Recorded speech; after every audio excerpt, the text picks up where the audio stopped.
Welcome to this fun little vlog where I go to Lake Garda and Verona with my friend Shay and finish the weekend solo in Venice with a family photo session. I'm gonna try to include lots of helpful information and link as much as possible for you, so be sure to check out the description box for more details. And without further ado, let's get into the video.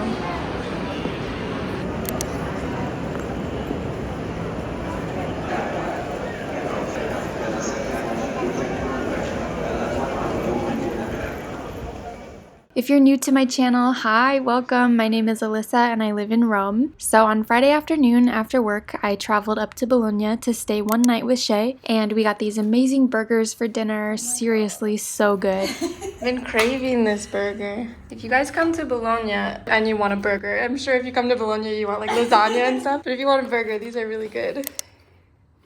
These are truffle fries, and then regular, and we're drinking like a bubbly Chardonnay.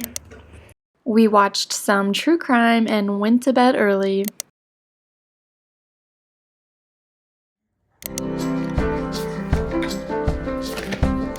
Italian breakfast. The next morning, we had an early start to catch our train up to Lake Garda. Lake Garda, nestled in northern Italy, is the largest lake in the country. Its crystal clear waters are surrounded by the cutest little towns, including Sirmione with its medieval castle, and Riva del Garda. I did a video here a couple years ago, and I'll link it in case you want to check that out next. Lake Garda is a playground for outdoor enthusiasts, and you'll see people hiking, cycling, paragliding, windsurfing, and sailing, all against the beautiful backdrop of the Alps. Its mild climate makes it a popular destination year-round, and it's also a great place to visit if you're interested in history. Lake Garda has been inhabited since prehistoric times, and it's home to Roman ruins, medieval fortresses, and charming villages all along its shores. Additionally, you can enjoy its vineyards, which produce excellent wines, adding to the region's allure for foodies and wine connoisseurs alike.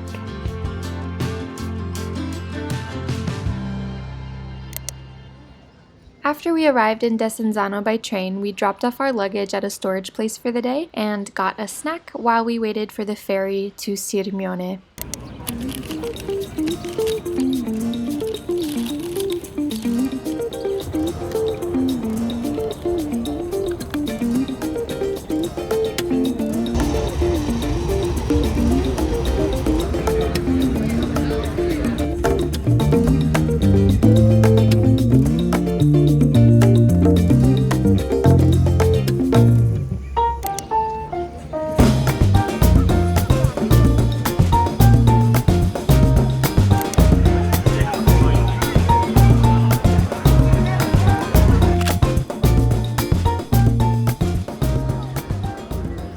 The castle is a medieval fortress built in the 13th century by the Famiglia della Scala, or Famiglia Scaligeri. They were the rulers of Verona in the Middle Ages, and this castle served as both a strategic stronghold and a luxurious residence. Today, visitors can explore its well-preserved interiors, see artifacts and exhibits, as well as climb to the top of the tower for the breathtaking panoramic views of Lake Garda and the surrounding landscapes. Here are some fun little facts, although I'm not sure how true they may be. It is known as the Castle of Love. Legend has it that a noble woman trapped in a loveless marriage found solace in the arms of a knight. To evade her husband's wrath, the knight would swim to the castle every night, scaling its walls to be with her. This romantic tale has made it a popular destination for lovers and hopeless romantics. And one last fun fact about the castle is that it's rumored to be haunted. Some claim to have felt eerie sensations or heard mysterious whispers echoing through its corridors. Are these simply products of imagination or manifestations of something more supernatural? Now I'm curious, do you believe in ghosts?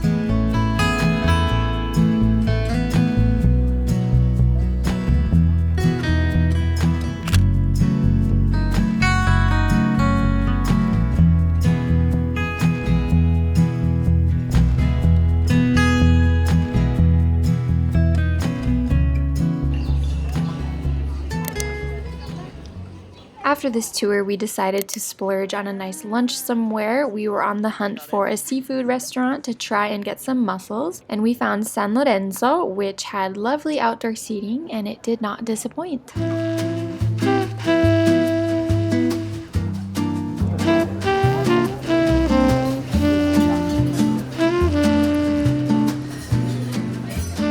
So we ordered spaghetti with mussels and then mussels with white wine and garlic sauce. and we're gonna share half-half. And this wine is like a bubbly house white and it's delicious.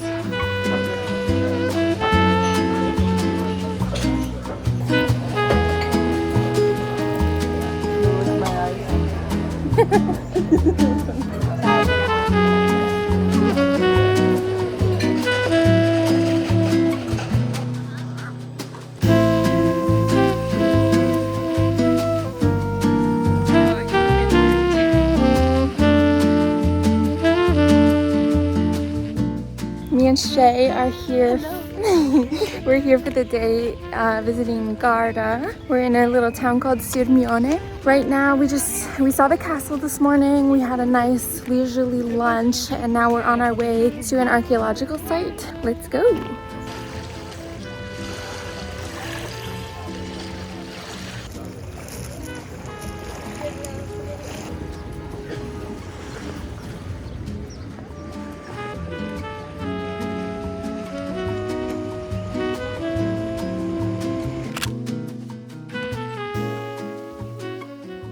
Sirmione is also home to an intriguing archaeological site known as the Grotte di Catullo, or the Grottos of Catullus. These ancient ruins overlooking Lake Garda are believed to be the remains of a grand Roman villa dating back to the 1st century BCE. Named after the Roman poet Catullus, the site consists of impressive foundations, columns, and mosaics, offering a glimpse into the opulent lifestyle of the Roman elite. Visitors can wander among the ruins, exploring the complex and admiring its architecture, all while enjoying panoramic views of the lake and surrounding mountains. Despite being referred to as grottos, the archaeological site isn't actually a grotto or cave complex. It's a misnomer that arose due to a misunderstanding during the Renaissance, when the ruins were mistakenly believed to be the remains of an ancient cave dwelling. It's been raining, but we went inside the museum to try to wait it out.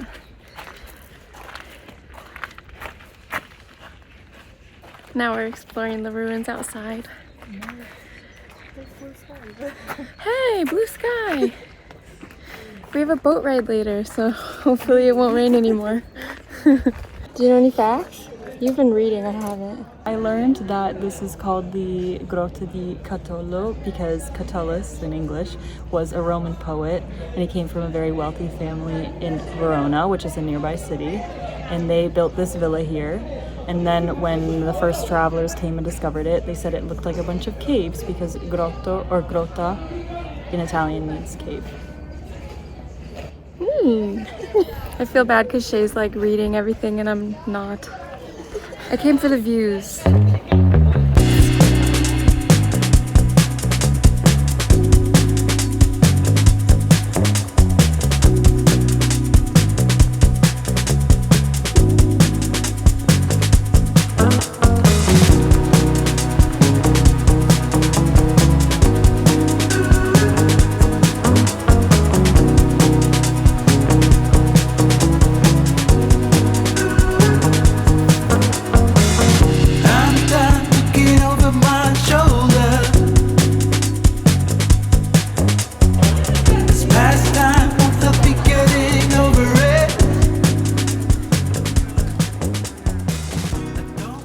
We got some tickets for a boat ride and hoped it wouldn't rain on us while we were out there on the water. Here's a tip if you do this, try to sit in the front because you're shielded from the wind a little bit more and you have the best views.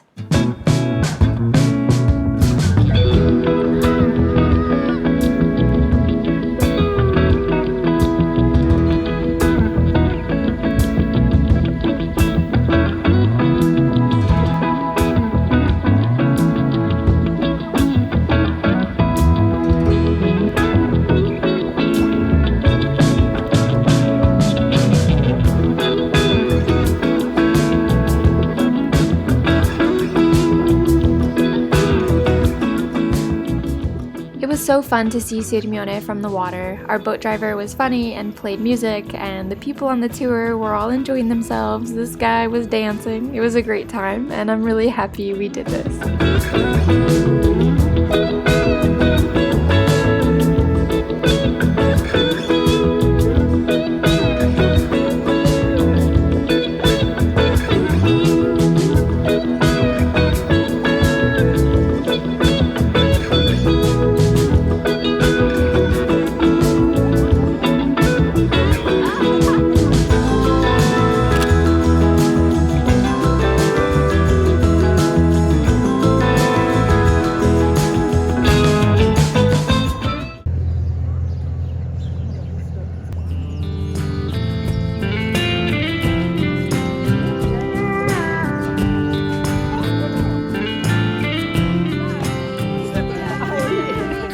After this, it was time to wait for the ferry to go back to the train station because we were staying the night in nearby Verona. We picked up our bags, got on a train, checked into our hotel, and ran to get ramen nearby for dinner. We were exhausted at this point.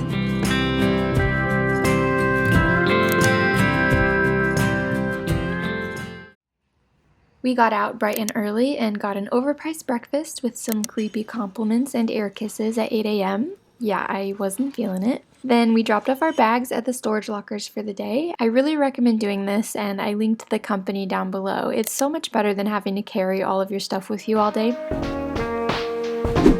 The Verona Arena is a Roman amphitheater constructed in the 1st century, and it's among the best preserved ancient amphitheaters in the world. Originally used for gladiator contests and other public spectacles, the arena now serves as a venue for world-class opera performances and concerts. I would love to go see a show here. How fun would that be? Its massive stone structure, capable of accommodating up to 30,000 spectators, stands as a testament to the engineering genius of the ancient Romans. In ancient times, the arena's roof could be extended to shield spectators from the elements during events. This allowed for the enjoyment of events regardless of weather conditions, ensuring that entertainment could proceed rain or shine. During the Middle Ages, the arena was repurposed as a fortress and even housed a small community within its walls.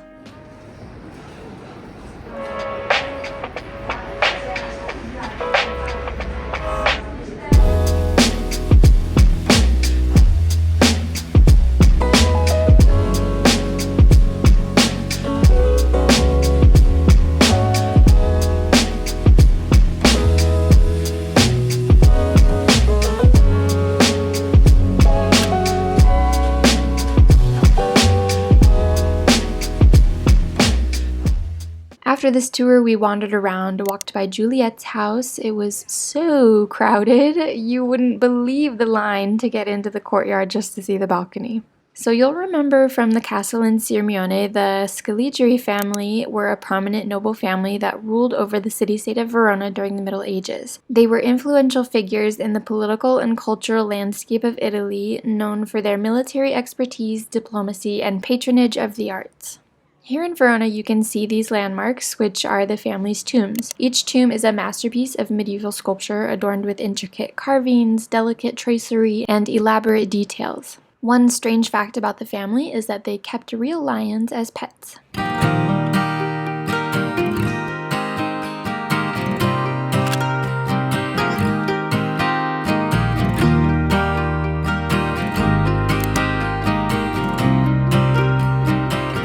As we were headed to the river to explore the bridges, we heard music coming from this cathedral, and I thought, I have to go in here so I can record it for my mom. It's one of her favorite things. If you know, you know.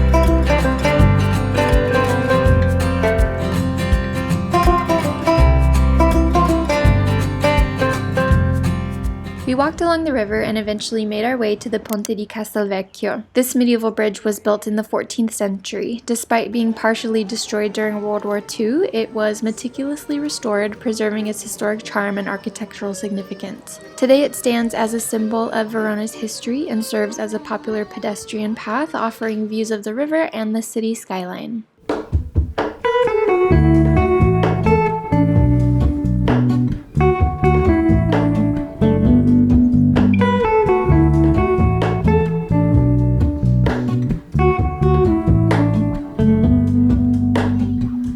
Hello, Ramona. I can't shake the simplest feeling beyond the ghost. We stand on the opposite shore. Hello, Ramona. I reach through mysterious ceilings, my only hope. We were ready for lunch at this point, and Shay knew about a local dish, risotto alla marrone. So we looked for a place that served this, finally finding this restaurant. Risotto alla marrone is a specialty of Verona made with Amarone wine. Amarone is a rich and full-bodied red wine produced in the Veneto region, particularly around Verona. To be honest, it was unexpectedly bitter, but I still ate all of it, and we finished the meal by sharing a piece of lemon cake.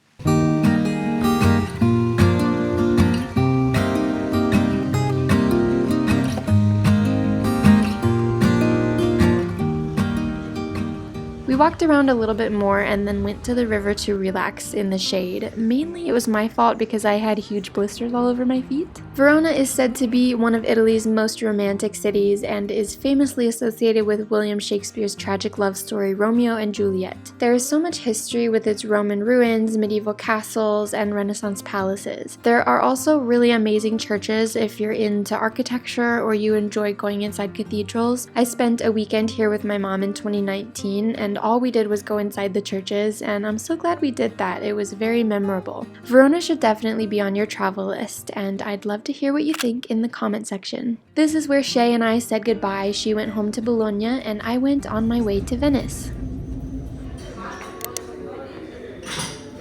Good morning. I'm going to Venice today for a family photo shoot. It's 8 o'clock, and we're meeting here at the Mestre train station. Because we both stayed inland, it's cheaper, and we're gonna go to Venice shortly. Venice is doing the tourist entry fee now, so just be aware that you might have to register before entering the city. There are links in the description with more information. The reason I went to Venice was because I had a photo shoot with a beautiful family here, and here's a look at some of the photos we took.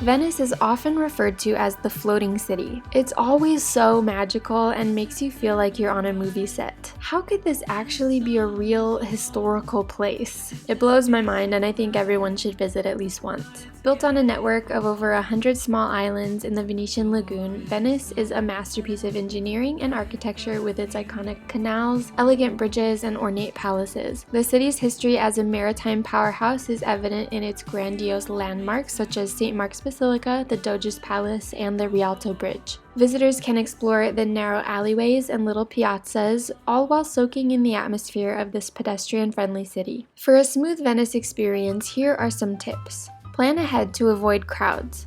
Opt for comfortable footwear because you'll be doing a lot of walking. Try to pack light for the day. You'll be going up and down dozens of bridges, and that can get exhausting real quick. If you travel on a budget, stay the night inland in Venezia Mestre like I did, and take a train in the morning to Venezia Santa Lucia. It's around $1.50, and there are trains just about every minute. While in Venice, utilize public transportation like vaporettos to navigate between islands efficiently. Get out in the mornings and evenings for a more peaceful atmosphere, and venture beyond the tourist hotspots to discover lesser-known areas. Plan to get lost and wander around random streets to experience the more authentic charm of Venice. Not gonna lie, this trip kicked my butt and I was exhausted, so after the photo session, I headed back to the train station to start my 4-hour train journey back home to Rome. Thank you for watching, say hi in the comments, and I'll see you in the next video. Ciao friends!